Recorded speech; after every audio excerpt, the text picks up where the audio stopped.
Hello દોસ્તો, આજે પાછું આપણે ભાગવત રસામૃત ચાલુ કરીએ.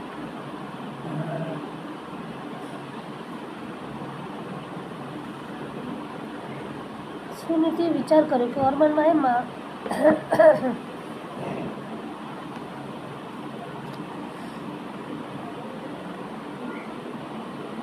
ધ્રુવજી સુરુચિને વંદન કરવા માટે આવ્યા છે. એ અભિમાનમાં ગાદીમાં બેઠી હતી. એને બહુ ઠસક હતી. તે અક્કડમાં બેઠી હતી. ધ્રુવજી વર્મનમાને સાષ્ટાંગ વંદન કરે છે. જે બાળકનો મેં તિરસ્કાર કર્યો એ મને વંદન કરે છે. કેવો ભોળો છે! એનું હૃદય કેવું શુદ્ધ છે! સુરુચિનું હૃદય થોડું પીગળ્યું અને તેણે પૂછ્યું, બેટા કેમ વંદન કરે છે? બાળકે કહ્યું, માં, હવે હું વનમાં જાઉં છું. હું તો આશીર્વાદ લેવા આવ્યો છું. 5 વર્ષનો બાળક અને તે બોલે કે હું વનમાં જાઉં છું. સુરુચિ દુષ્ટ છે. તેનું હૃદય થોડું પીગળ્યું, પણ પ્રાણ અને પ્રકૃતિ સાથે જ જાય છે. સ્વભાવ સુધરતો નથી. તમે 4 ધામની જાત્રા કરવા જાઓ, તમે મંદિરમાં સેવા કરો, યજ્ઞ કરો, સારું કરો, પણ સ્વભાવ નહીં સુધરે. જાત્રા કરવાથી, યજ્ઞ કરવાથી પુણ્ય વધે છે. પુણ્ય વધે છે ત્યારે અભિમાન પણ વધે છે. અભિમાન વધે ત્યારે જીવ પાપ કરે છે. પુણ્યનું અભિમાન પાપ કરાવે છે.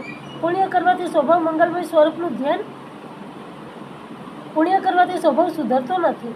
સ્વભાવ સુધરે તેવી ઈચ્છા હોય તો એક આસને બેસીને જપ કરો, પરમાત્માના મંગલમય સ્વરૂપનું ધ્યાન કરો અને પ્રભુના નામનો જે જપ કરે છે એના જીવનમાં ઈશ્વર સદ્ગુણ આપે છે અને ત્યારે જ સ્વભાવ સુધરે છે. કસ્તુરી કો ક્યારો કર્યો, કેસર કી બની ખાત, પાણી દિયા ગુલાબ કા, પણ આખર પ્યાજ કી પ્યાજ. એની વાત ગમે તે કરો, જાય જ નહીં. સ્વભાવ સુધરે તો જગતમાં દુઃખ નથી. જેનો સ્વભાવ સુધર્યો તેને જ્યાં જાય ત્યાં સુખ છે, શાંતિ છે. માનવનો સ્વભાવ સુધરે તો મુક્તિ પણ સુલભ છે. બાળક સાષ્ટાંગ દંડવત કરે છે, વંદન કરે છે. 5 વર્ષનો છે. સુરુચિ એવું બોલતી નથી કે બેટા તું ઘરમાં રહે. સુરુચિએ વિચાર કર્યો કે વનમાં ચાલ્યો જાય તો સારું. ઘરમાં રહેશે તો તેને થોડુંક કંઈક આપવું પડશે. ઉત્તમના રાજ્યમાં કંઈક ભાગ પડશે. એના કરતાં તો વનમાં ચાલ્યો જાય તો આખું રાજ્ય ઉત્તમને મળે. સુરુચિએ કહ્યું, જા તું વનમાં, મારો આશીર્વાદ છે. 2 માતાઓને વંદન કરી બાળકે આજે ઘર છોડ્યું છે. 5 વર્ષનો નાનકડો બાળક થોડોક ગભરાયો કે ક્યાં જવું. સાંભળ્યું છે કે વનમાં તો વાઘ હોય, વરુ હોય. મને કોઈ મારે તો? ના, મારી માએ મને આશીર્વાદ આપ્યો છે. હું એકલો નથી. મારી માના આશીર્વાદ મારી સાથે છે. બાળક વનમાં ગયો છે. આજે વૈકુંઠમાં પરમાત્માને ચિંતા થઈ. એક મહાન પતિવ્રતા સ્ત્રીએ મારા આધારે બાળકને વનમાં મોકલ્યો છે. એના પતિમાં કેવો પ્રેમ! પતિ એનો તિરસ્કાર કરે છે, છતાં તે પતિને પરમાત્મા માને છે. પતિમાં પરમાત્માની ભાવના રાખનાર પતિવ્રતા સ્ત્રી પ્રભુને અતિશય ગમે છે. ભગવાને વિચાર્યું, એ બોલી છે, આ બાળકને હું ભગવાનના ચરણમાં અર્પણ કરું છું. આથી એ મારો દીકરો થયો. એનો વાળ વાંકો નહીં થવા દો. જોયું ને દોસ્તો, જ્યારે માતાએ એમના દીકરાને ભગવાનના ચરણોમાં મૂકી દીધો તો ભગવાને ખુદ એની સંભાળ રાખી. આપણે પણ જીવનમાં આવું જ કંઈક કરવું જોઈએ. પ્રભુએ નારદજીને પ્રેરણા કરી છે. બાળક ઘર છોડીને નીકળ્યો છે. તમે એને રસ્તામાં મળો, એની થોડી પરીક્ષા કરો, એનો ઉપદેશ કરો. ધ્રુવજી જે માર્ગમાંથી જાય છે તે જ માર્ગથી દેવર્ષિ નારદ આવે છે. પોતળી પહેરી છે, ગળામાં તુલસીની કંઠી છે, કપાળમાં સુંદર તિલક છે, મુખમાં રામ છે, મનમાં રામ છે, આંખમાં રામ છે. પરમાત્માના નામનો જપ કરતા કરતા ચાલ્યા આવે છે. ધ્રુવજી ઓળખી શક્યા ને એ નારદજી છે. પણ માએ શિખામણ આપી હતી કે કોઈ સાધુ સંગ મળે તો સાષ્ટાંગ વંદન કરવા, દંડવત કરવા. વેશ ઉપરથી એવી ખાતરી થઈ કે આ તો કોઈ સંત છે. તે બાળકે રસ્તામાં સાષ્ટાંગ પ્રણામ કર્યા. નારદજીનું હૃદય ભરાઈ ગયું. બાળક બહુ ડાયો છે. આ જીવનું કલ્યાણ થાય. નારદજી બાળકના માથે હાથ પધરાવે છે. નારદજીના મુખમાંથી શબ્દ નીકળ્યો, બેટા તું ક્યાં જાય છે? બેટા શબ્દ સાંભળ્યો ત્યારે ધ્રુવજીને સુનીતિમાં યાદ આવી. હું ઘરમાં આવતો ત્યારે મારી મા મને બેટા બેટા કહીને બોલાવતી હતી. માં કેવો પ્રેમ કરતી હતી. નારદજીને જોતા બાળક રડવા લાગ્યો. એને એમ થયું કે આ મારી મા છે.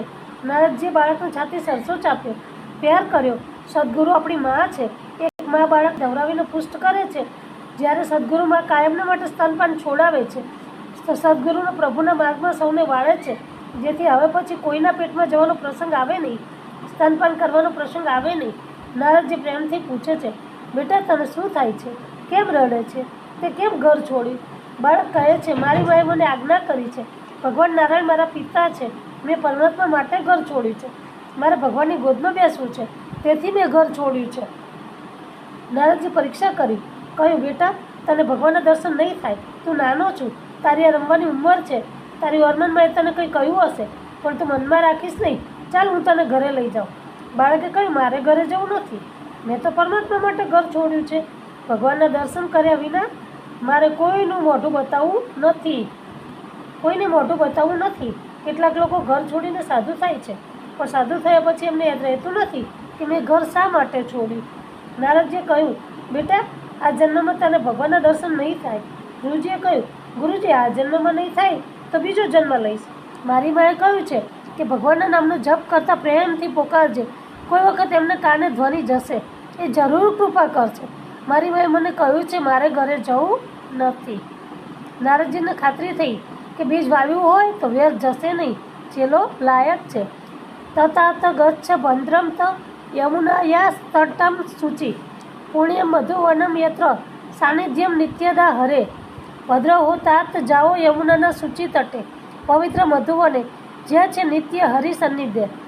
નારદજી એને સમજાવે છે, તારી માએ તને જે ઉપદેશ કર્યો છે તે યોગ્ય જ છે. પાસે જ મધુવન છે અને તે મધુવનમાં એ શ્રી યમુનાજી બિરાજેલા છે. શ્રી મહારાણીમાં તને દ્વારકાનાથની ગોદમાં બેસાડશે, તારો બ્રહ્મ સંબંધ કરાવશે, તારા માટે પ્રભુને મનાવશે. તો યમુનાજીના કિનારે જઈને મધુવનમાં જા. ચતુર્ભુજ નારાયણનું કેવી રીતે ધ્યાન કરવું તે બાળકને નારદજી સમજાવે છે.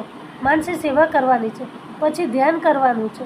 બેટા 12 અક્ષરનો એક મહામંત્ર છે, ઓમ નમો ભગવતે વાસુદેવાય. આંખ દર્શન કરે, મન નારાયણનું સ્મરણ કરે, જીભ જપ કરે અને કાન મંત્રના અક્ષરને બરાબર સાંભળે. એવી રીતે